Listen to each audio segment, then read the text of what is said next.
자, 작물의 개화 그리고 성숙, 상적 발육은 식물이 발화하여 성숙하는 동안 여러 가지 단계의 과정을 거치면서 생육하는 것을 상적 발육이라고 한다.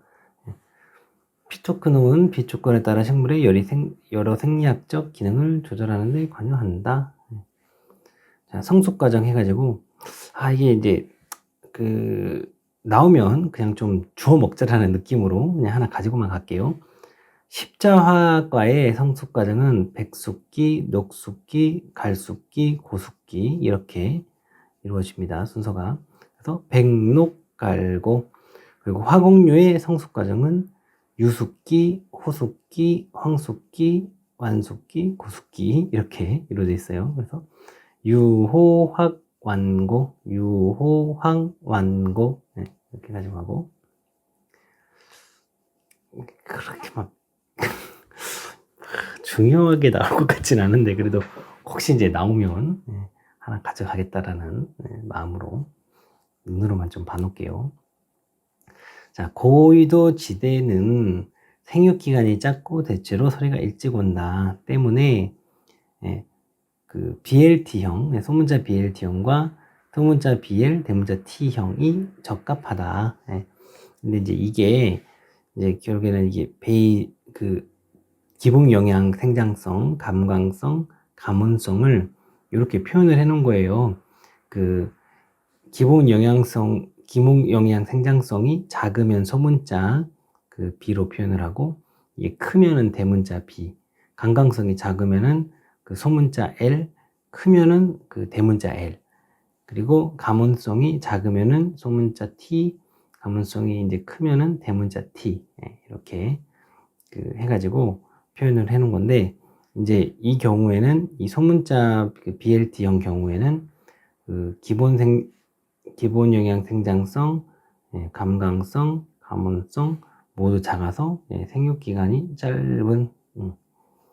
그리고 이제 이 소문자 BL 그리고 대문자 T2형은 얘네들은 작고 가문성은 크죠. 그래서 일찍 고온에 가능함.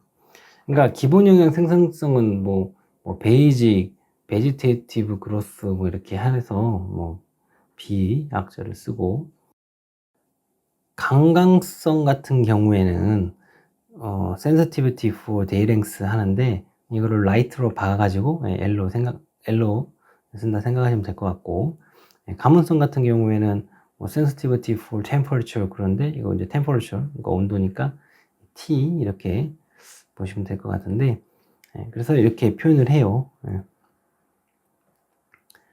그 영어까지 알 그건 아니고요. 크면은 대문자로, 작으면은 소문자로 이렇게 표현을 한다. 이렇게 보시면 되고, 작물의 개화 촉진 요소, 일장 효과는 성엽에 알맞은 광처리를 하면 개화가 촉진된다. 추나 처리는 생장점에 추나 처리할 경우 개화가 촉진된다. 탄질비, 탄수화물과 질소의 비가 알맞으면 개화가 촉진된다. 식물 호르몬, 지베렐린 처리를 하면 개화가 촉진된다. 여기 잠깐 방금 전에 그 탄질비, 여기는 탄소라고 올 수도 있고 탄수화물로 이렇게 올 수도 있어요. 틀린 말이 아닙니다. 식물 호르몬, 지베렐린 처리를 하면 개화가 촉진된다. 그리고 온도와 일장, 영양 생장에서 생식 생장으로 전환하는데 가장 큰 관여를 하는 환경적 요인. 온도와 일장. 자, 오염. 대기오염 물질 중 오존을 생성하는 것은 이산화 질소다. 칼륨, 규산, 석회 등은 대기오염 가스와 접촉시켜 처리하는 방법으로 피해를 경감시킬 수 있다. 칼륨, 규산, 석회 등은 대기오염 가스와 접촉시켜 처리하는 방법으로 피해를 경감시킬 수 있다. 중성 오염의 대책은 담수 재배 및 환원 물질을 시용한다. 유기물을 시용한다. 석회 비료를 시용한다. 인산물질의 시용으로 인산화물을 불용화시킨다. 지올라이트, 벤토나이트 등 점토광물의 시용으로 흡착에 의해서 불용화시킨다. 경운객토 세토를 한다. 중금속 흡수 식물을 재배한다. 도시호수 대책은 질소질 비료를 줄이고 석회질 규산질 비료를使用한다. 오염되지 않은 물과 충분히 혼합 희석하여 이용한다. 저항성 작물 및 저항성 품종을 선택하여 재배한다. 어려운 건 없고요. 무슨 율, 무슨 법칙 나오는 거 한 번에 좀 다 정리를 했어요. 자, CN율은 식물체 내의 그 탄수화물과 질소의 비율. 그래서 CN율이 높으면 궤화를 유도하고 CN율이 낮으면 영양 생장이 지속된다. GD 균형은요, 식물체의 생육이나 성숙은 분화와 균형에 의해 지배된다는 이론입니다. TR율, SR율 이렇게 나오는데 이거는 이제 식물체의 생장량을 측정하기 위해서 지상부, 탑슈트 생장량과 지하부, 루트 생장량의 비율을 측정하는 이론입니다. 수목은 지상부와 지하부의 생장이 서로 균형을 이루지 않으면 건전한 생장을 할 수 없다라는 이론이고, 그리고 RT율은요, 생육 상태의 변동 중 지하부의 생장을 주로 고찰할 때의 비율, 그리고 채소 양분율의 법칙, 양분 중 어떤 한 가지 성분이 부족하면 그 작물의 생육은 그 부족한 성분에 의해서 지배되고 다른 다량으로 존재하는 양분에는 영향을 받지 않는다는 법칙. 수학 체감의 법칙은요, 작물 재배에 있어 시비량의 증가에 따라 수량이 늘지만 어느 정도 증가하면 그 후에는 그 효과가 점차 작게 나타나는 법칙입니다. 증수율, 비효율의 법칙. 비료의 효과를 비교하기 위해서는 어떤 비료를 사용할 시 증수량으로 목적하는 비료의 증수량을 나눈 것을 말합니다.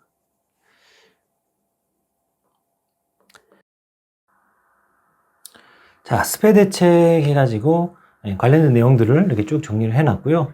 첫 번째부터 보면은 내습성 품종 선택. 그래서 그 아래로 그 내습성이 강한 작물하고 내습성이 약한 작물을 이렇게 정리를 해놨어요. 자, 내습성이 강한 거는 미나리, 텍사, 연, 골풀벼 있는데 그 영화 미나리 보신 분들은 아시죠? 미나리가 자라는 곳이 엄청 습한 그런 곳이잖아요.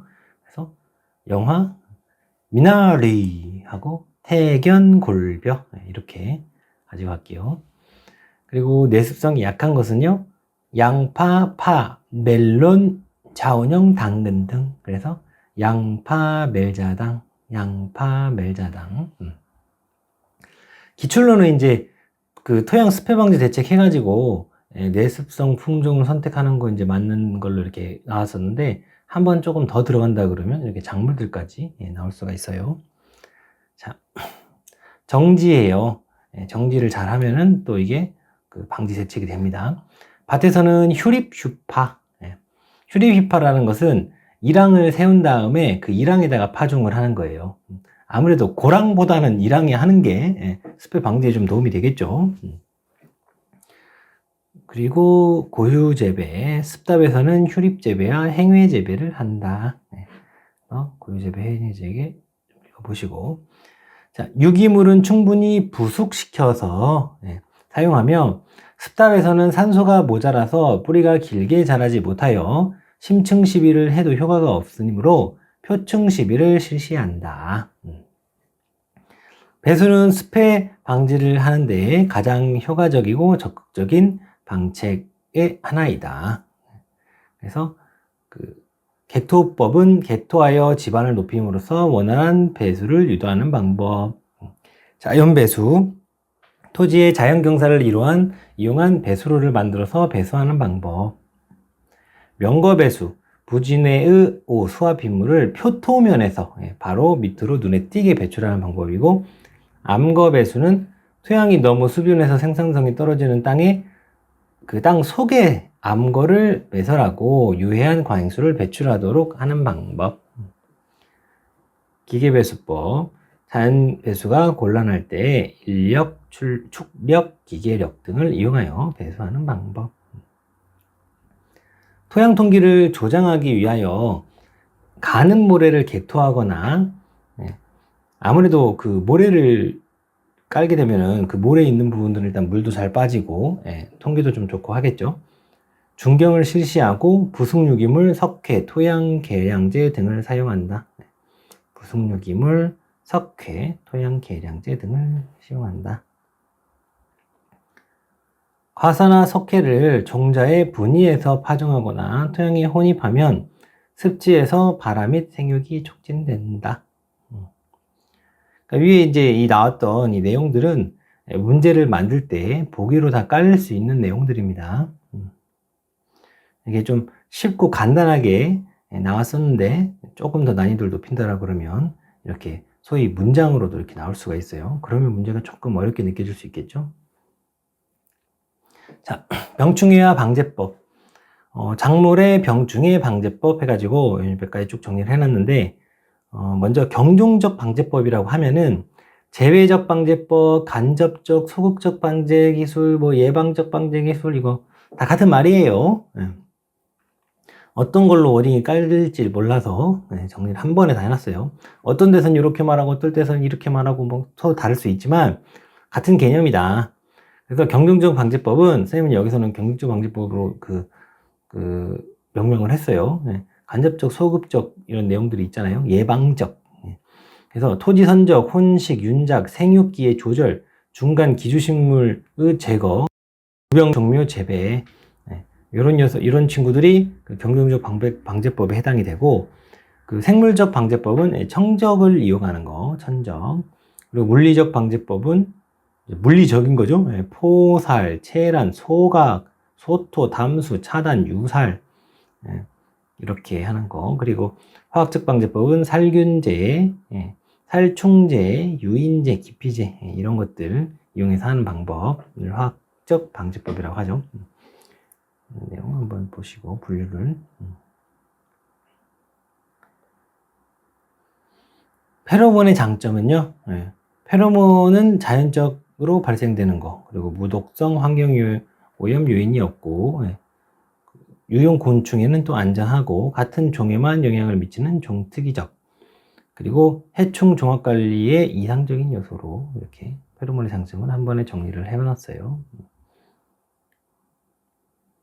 쭉 보시면 될 것 같고, 유형관계가 먼 작물을 윤작하면 작물 상호 간에 공통 해충이 함께 감소한다. 벼에서 조식하면 도열병이 경감되고 만식하면 이화명나방이 경감된다.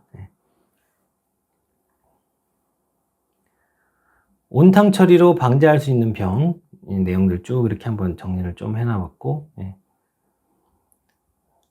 그 벼의 산충신고병, 목화의 모무니병, 보리의 누름무니병, 밀의 씨알선충병, 고구마 검근무니병, 맹류의 검깐부이병. 익숙하게 봐주세요.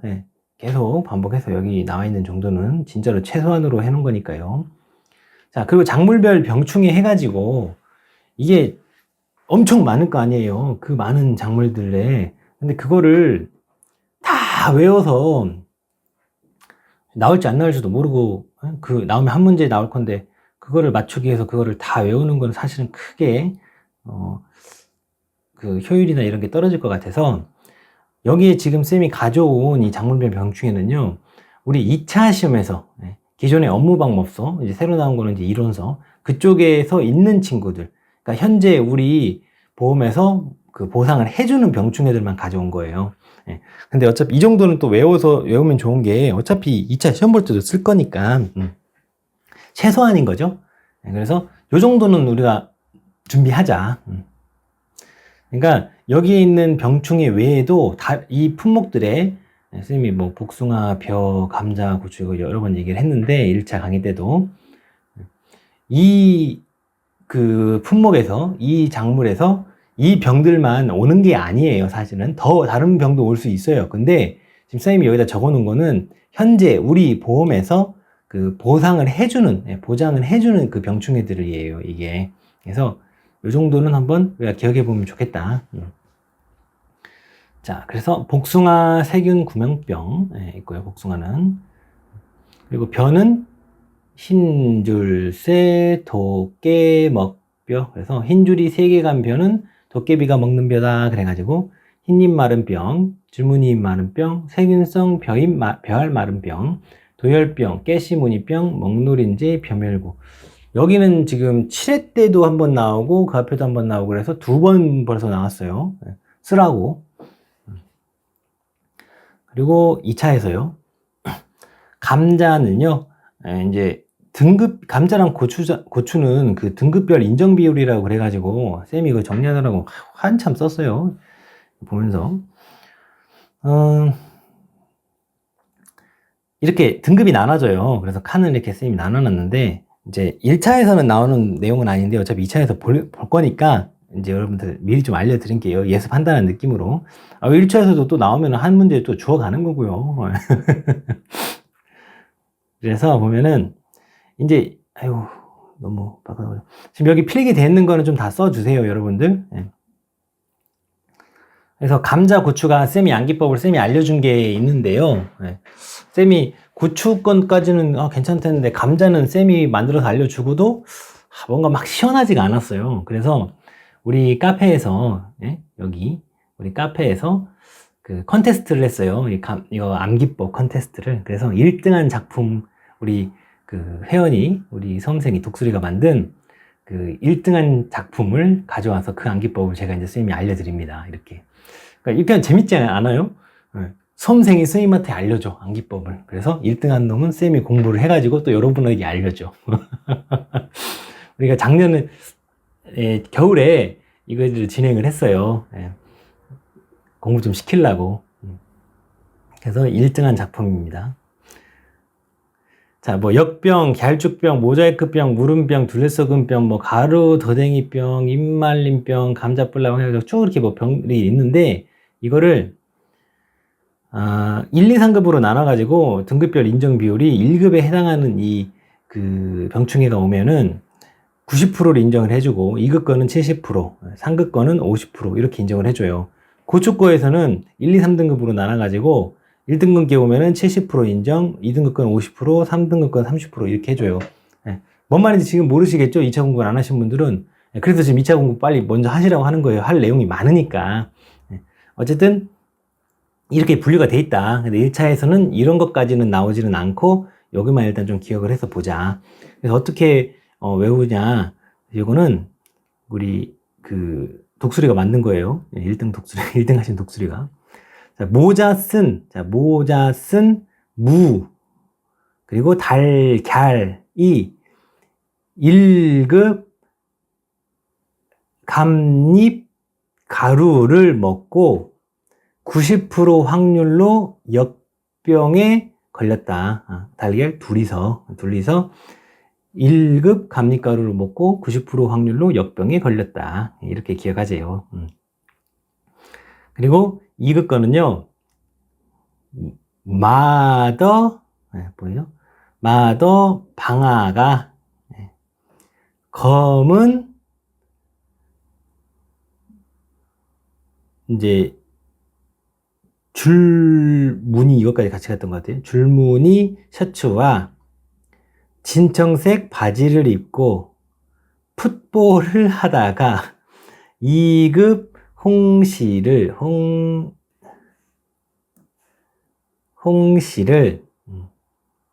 70% 균일가에 사려고 줄을 섰다. 자, 이게 너무 빡빡하게 여기다 적어놓으니까 좀 그거 할 수 있는데 여러분들은 따로 한번 종이에다 좀 큼지막하게 적어보세요. 그러면은 이거를 안 외울 거면은 그렇게 안 보이는데 이걸 외우려고 생각하면 이 방법이 좋거든요. 이렇게 이야기로 이렇게 기억을 하는 게. 심지어 우리 2차는 이걸 써야 돼요. 그래서 이렇게 하면은 좋다. 그래서 지금 1차 공부를 하지만 쌤이 이렇게 암기법을 제공하는 것은 2차를 암기를 위한 워밍업이다. 훈련을 다 시켜드리니까. 자, 그리고 3급은요, 흰 비단이가 잿빛으로 탄 팥뿌리와 그리고 겹둥근 오이 반쪽, 50% 반쪽이잖아요. 반쪽을 먹고 무당벌레가 되어 기타를 쳤다. 상급 무당벌레가 되어 기타를 쳤다. 이렇게 밑에다 다 동그라미 이렇게 빨간색으로 해놨으니까 체크하는 것 좀 보시고. 그래서 이게 우리 수험생이 만든 거예요. 자, 그 고추는요, 쌤이 만든 걸로 그냥 할게요, 이거는요.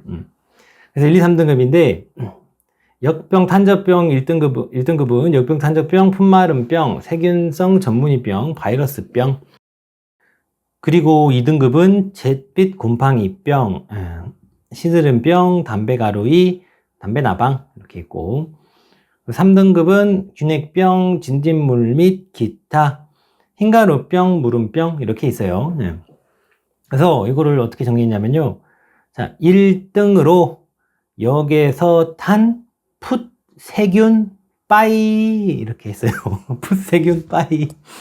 코로나였어가지고 다 빠이 하고 싶습니다. 코로나균도, 코로나 바이러스도. 자, 그래서 1등으로 역에서 탄 풋, 세균, 빠이. 그리고 그 무슨 힙합 컨테스트인가? 그 컨테스트에서 2등한 그 제시라는 가수가 있어요. 제시. 그래서 2등 했죠? 그 친구? 제시야, 담배 가지고 가서 담배나 피울까? 그럼 1, 2등급은 이미 나왔기 때문에 나머지 이건 3등급이기 때문에 따로 3등급은 안 했어요. 그래서 균핵병이라는 이 병이 있어요. 뭘 담는 병인가 봐요. 균핵병에 든 저 진기한 흰 가루가 뭔지 물어봤대요. 무름. 그래서 균핵병, 진딧물 및 기타, 그리고 흰가루병, 무름병 이렇게 정리를 했어요. 한번 기억을 해보세요. 어차피 2차에서도 해야 되는 거니까. 원인별 병충해 해가지고요. 진균으로 인한 병에, 그리고 세균으로 인한 병에, 그리고 바이러스로 인한 병에 해가지고 이렇게 좀 정리를 해봤어요. 여기도 나옴직해요. 그래서 진균으로 인한 거는 노균병, 흰가루병, 역병, 불안병, 탄저병, 전문의 낙엽병, 검은 별무늬병 등 이렇게 있는데요. 세균으로 인한 병에는 뭐 품마름병, 중생병, 근두암종병, 화상병, 무름병, 핵과류의 세균구명병, 궤양병, 세균성 검은 썩은병. 이미 이름에 세균이 있죠, 이 친구들은. 그리고 바이러스로 인한 병에는 황화병, 사과나무 고저병, 오갈병, 입마름병, 모자이크병 이렇게 있는데, 이걸 암기법으로 한번 가져가 보면 노규나 흰 역병에 든 부탄 점검해라. 노규나 흰 역병에 든 부탄 점검해라. 진균으로 인한 거는요. 그럼 세균으로 인한 거는요. 풋 중생에게 금두한 종병이 뭐냐고 화상으로 물음 핵괴세 핵괴세. 자, 그리고 바이러스로 인한 병에는 황사오 입 모자이크. 중국에서 황사가 오나 봐요. 그러면 입에다 모자이크를 쳐야죠. 황사오 입 모자이크. 황사가 옵니다. 입 모자이크. 입에 모자이크 처리합니다. 그래요. 그래도 공부 이렇게 막 힘들게 막 까음지 써가면서 하는 것보다는 이렇게 암기법으로 해서 조금 그래도 그 좀 재미있게, 재밌지 않나요? 쌤만 재밌나?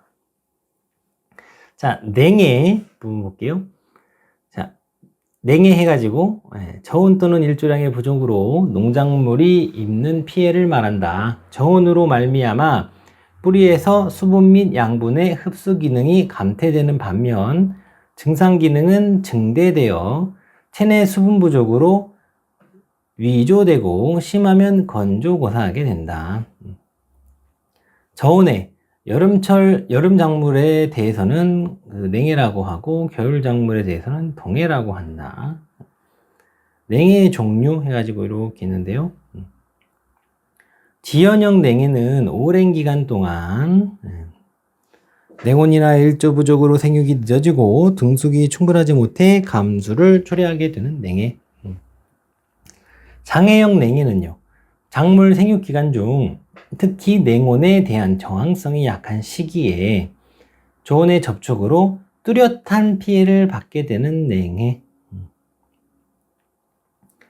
병해형 냉해는 저온으로 인한 생육이 부진해지거나 광합성과 질소대사의 이상으로 도열병균 등에 취약해짐으로써 인해 병이 발생하는 냉해. 혼합형 냉해는 장기적으로 저온이 계속되는 경우에 발생하는 것으로 여러 형태의 냉해가 혼합되어 나타나는 냉해. 작물에 입히는 피해가 치명적이다. 사실은 이제 썰을 써놓고 관련 냉해를 이렇게 고르게 하면은 사실은 언어 영역이에요. 이 내용만 잘 읽어봐도 이게 유추가 되는 그런 문제인데, 이렇게 우리가 한 번 더 정리해서 보고 가면 조금 더 유리하겠죠.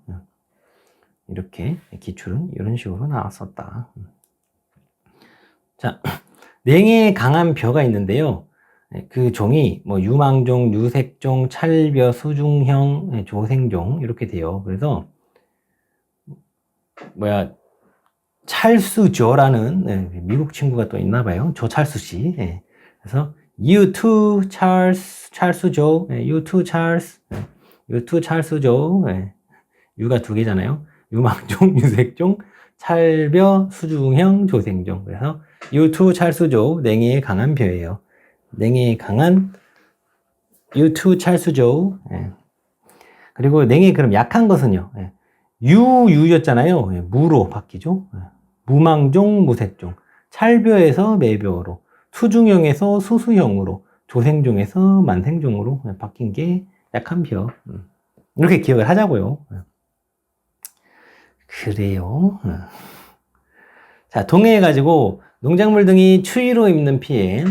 저온에 의하여 생존 가능한 게 이하로 기온이 낮아져 세포 내외부가 얼어서 죽는 곳. 동해. 상해, 서리로 인한 피해. 서리가 생겨서 농작물의 조직이 얼고 그로 인해 작물이 추위에 약한 부분부터 해를 입어 생기는 피해를 말한다. 상주해는요, 찬 기온으로 인해서 땅 표면이 오르내려 뿌리가 약한 작물은 뿌리가 끊기고 식물체가 솟구쳐 올라와 상하는 피해. 경화압박. 갑자기 추위가 오기 전에 경화의 성질을 이용하여 내동성을 증가시키는 방법. 정식기가 이제 가까워지면은 묘를 외부 환경에 미리 노출시켜가지고 이렇게 적응을 시키는 것, 그거를 경화법이라고 해요. 순화의 효과. 순화를 하게 되면은 무슨 효과가 있냐? 건물이 증가하고 엽육이 두꺼워지며 조직이 단단해진다. 큐티클이 발달하고 지상부, 지하부 비율이 작아진다. 정식과 식상에 따른 옮긴 몸살이 작아지고 정식 환경에 적응력이 좋아진다. 딱 부전하기 좋게 3개로 써놨네요. 내동성. 영양기관이 생식기관보다 내동성이 강하다. 과수의 내동성 랭킹 해가지고 쌤 이렇게 써놨는데, 사과배, 이게 주요 품목들이죠. 사과배, 포도, 복숭아, 감. 이런 식으로 내동성 랭킹이 되는데, 그래서 사과가 배로 포복해서 간다. 사과가 배로 포복해서 감.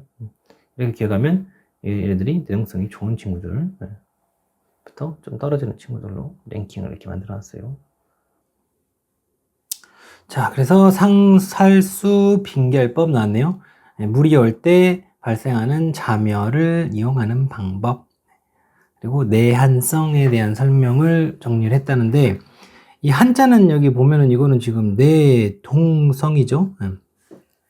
그래서 이제 말이 나온 김에 조금 내용을 정리를 하면, 그러니까 내한성이랑 내동성이랑 같은 말이에요. 근데 이제 한자를 조금 봐야 돼요. 왜냐면 이 내한성 얘 때문에 이게 한자를 요걸 쓴 거하고 요걸 쓴 거하고 다른 의미라서. 그래서 일단 먼저 추위에 잘 견디는 이 식물의 성질을 말하는 이 내한성은 이 내동성하고 같은 말입니다. 그래서 한글은 내한성이라고 써놓고 한자는 내동성이라고 써놨어요. 어쨌든 요 개념이다. 같은 개념이다. 추위를 잘 견디는 식물의 성질을 말함. 그리고 내한성은, 그러니까 요 한자를 쓰는 내한성은 건조에 잘 견디는 식물의 성질을 말하는데, 이거는 내건성하고 또 같은 말이고요. 그래서 요 개념 필기를 좀 해놓을게요.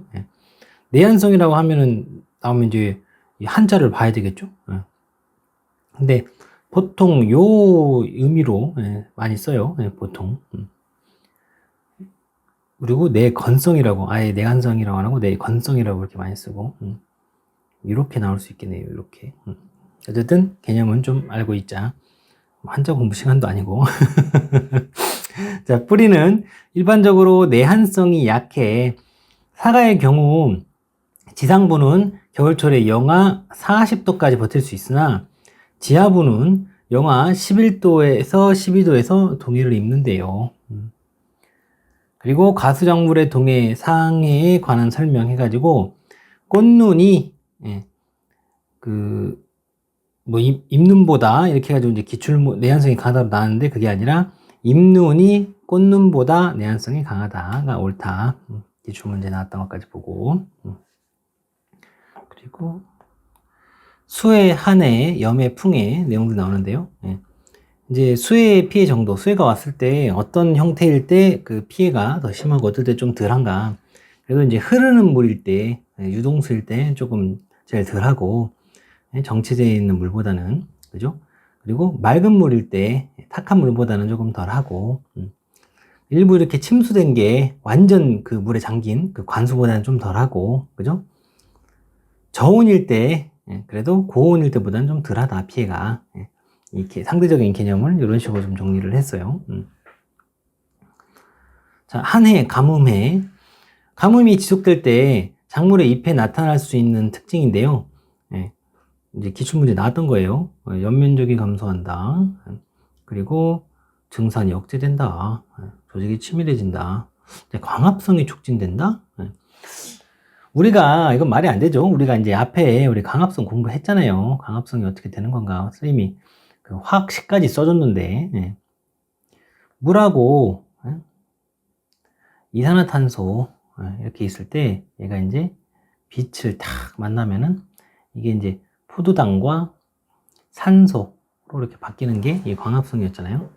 근데 지금 여기서는 가뭄이 지속돼 가지고 물이 없대요. 근데 광합성이 촉진이 돼요. 말이 안 되는 얘기죠. 그럼 한 해 대책으로는 뭐가 있냐? 이 가뭄해를 막는 대책. 뿌린꼴을 낮게 하여서 땅속 수분에 가깝도록 하고, 그리고 뿌린꼴을 좁히거나 작물의 제식 밀도를 낮춘다. 질소 과다 사용을 피하고, 과다한 건 언제나 좋지 않죠. 적정해야지. 인산, 칼리, 퇴비를 적절하게 증시한다. 인산, 칼리, 퇴비. 사람이 칼퇴근하는 것을 한번 생각을 해보자. 사람이 칼퇴근. 인산, 칼리, 퇴비. 칼퇴. 인산, 사람, 칼퇴. 적절하게 증시한대요. 한 해 가뭄의 대책이에요. 그리고 다밥을 통해서 토양의 건조를 막는다. 다밥이라는 것은 이제 씨 같은 걸 예를 들어 파종을 했으면 이게 그 땅을 밟아주는 걸 말하죠.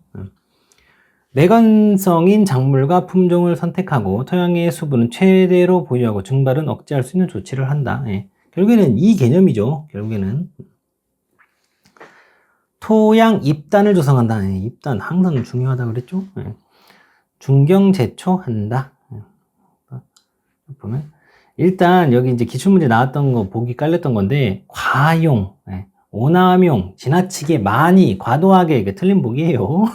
기본적으로. 실제로 문제를 풀어보면은 여러분들이 시험 보는 그 파레에도 그럴 거예요. 언어 영역으로 주는 문제들 맞추라고 맞추세요 하고 주는 문제들이 꽤 있어요. 생각보다. 자, 염해는 소양수분의 증발량이 간수량보다 많을 때 주로 발생한다. 비료, 과다시용으로 생기는 경우가 많다. 우리나라는 이게 많죠. 식물체 내의 수분 포텐셜이 토양의 수분 포텐셜보다 높아서 토양 수분 흡수가 어려워지고 영양소 불균형을 초래한다. 그리고 보시고, 자, 강풍이 작물에 미치는 영향. 강풍으로 인해서 기공 폐쇄로 수분 흡수가 감소되어 세포 팽각은 감소하며 이산화탄소 흡수가 적어져서 강압성이 저해된다. 작물 체온이 떨어진다. 그리고 바람이 세게 불면은 이제 수정 매개 공충의 활동 저하로 수정률이 감소한다. 쭉 보시면 될 것 같고. 그리고 강풍 직후 작물들의 저항성이 떨어져 병해충에 취약해진다. 그래서 이러한 그 풍의 대책으로는 내도복성 품종을 재배한다. 태풍이 지나간 후에 살균제 해가지고 병충해에 대비한다. 여기는 읽었는데 좀 말이 어색하죠? 살균제를 도포하여 병충해에 대비한다.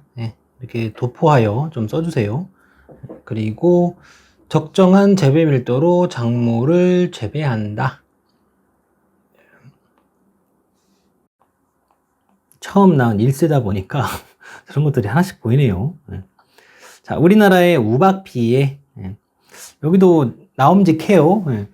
우리나라의 우박 피해는 주로 가수의 착과기, 성숙기에 해당하는 5, 6월 혹은 9월, 10월에 간헐적이고, 여기는 연필을 좀 들을게요. 간헐적이고 돌발적으로 발생한다. 밑줄 하나 치겠습니다. 연필로. 그러니까 어디 뭐 전국적으로 나온다 아니면은 뭐 다른 때에 뭐 집중적으로 나온다 이런 것들은 조금 틀린 말이 되죠. 그리고 단기간에 큰 피해를 발생시키며 우박이 잘 내리는 곳은 낙동강 상류 지역, 청천강 부근, 한강 부근 등 대체로 정해져 있지만 그 피해는 국지적인 경우가 많아요. 넓은 범위에 뭐 전국적이고 뭐 이런 지속적인 피해 이런 게 아니라 국지적이면서 간헐적이고 돌발적으로 발생을 합니다. 그게 특징이에요. 3번. 여기 그 작물 여기 부분은 좀 삭제를 해주세요. 컨트롤 C, 컨트롤 V를 잘못한 것 같더라고요.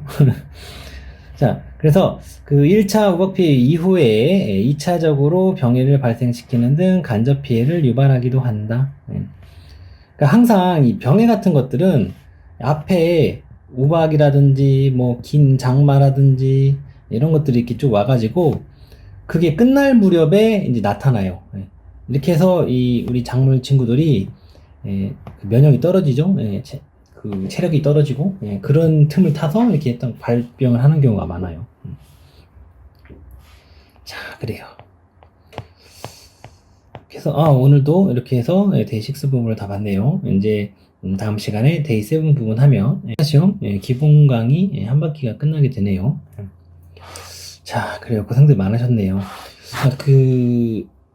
이 상과목 부분은요, 여러분들, 우리 족보만 이렇게 열심히 해도 5, 60점 이상씩 다 맞으실 수 있어요.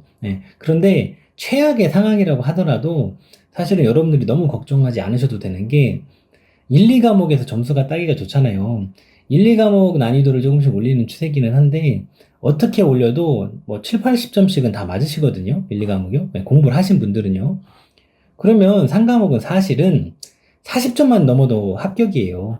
그럼 이 40점 맞는 것이 어렵냐? 아니요. 25문제 중에 한 문제가 배점이 이제 4점씩 해가지고 이게 100점이잖아요. 그러면은 40점 넘기려면 10문제만 맞으면 되는데 10문제를 뭐 다 정확히 맞춰야 돼요. 그런 게 아니고요. 6문제만, 25문 중에 6문제만 여러분들이 정확하게 동그라미를 칠 수 있으면 돼요. 나머지 그럼 19문제는 아무것도 모른다고 해도 사실 아무것도 모를 수가 없어요. 거기서도 뭐 언어 영역 문제 또 있을 거고 뭐 2개 중에 2개 싸움, 보기 몇 개 죽이고 2개 싸움, 뭐 이렇게 할 수도 있고, 제가 그런 좀 팁 같은 거 또 드릴 거예요. 우리 기출문제집 그 실시간을 하면서. 근데 6개만 맞추면 합격한다는 이유가 뭐냐면, 10개 맞으면 되는데 6개는 확실히 맞췄으면은, 나머지 19문제 중에서 아무것도 모른다고 생각하고 한 번으로만 밀어도 25%의 확률이기 때문에 사지선다형이잖아요. 25% 확률이기 때문에 어떻게 해도 40점은 넘거든요. 그래서 너무들 걱정 안 하셔도 돼요. 근데 여기 족보에 있는 내용은 계속 반복적으로 봐야 된다. 그러면 5, 60점 이상은 무난하게 맞출 수 있으니까 지금 우리 여기 족보가 계속 반복해서 해마다 나오는 친구들, 그리고 해거리로 나오는 친구들 다 가져다 놓고, 그리고 또 강력하게 출제가 아직 나오진 않았지만 출제가 강력하게 예상되는 부분들 이게 좀 가져다 놨기 때문에 이게 양이 되게 얇아요. 사실은 그 족보 부분만 보면 다른 그 상과목 기본설의 다른 책들의 기본서에 뭐 거의 10분의 1 수준으로 줄여놨어요. 예. 그래서 요 내용은 좀 보셔야 됩니다. 그래요. 이제 또 역시 이제 데이 7 부분 마지막 강의를 다음 시간 할 텐데 다들 아시죠? 여기 족보 부분 미리 좀 읽어 보시는 거요. 예. 그래요. 오늘도 공부하느라 고생들 많으셨고요. 그럼 우리는 다음 시간에 만나요. 수고 많으셨어요. 안녕.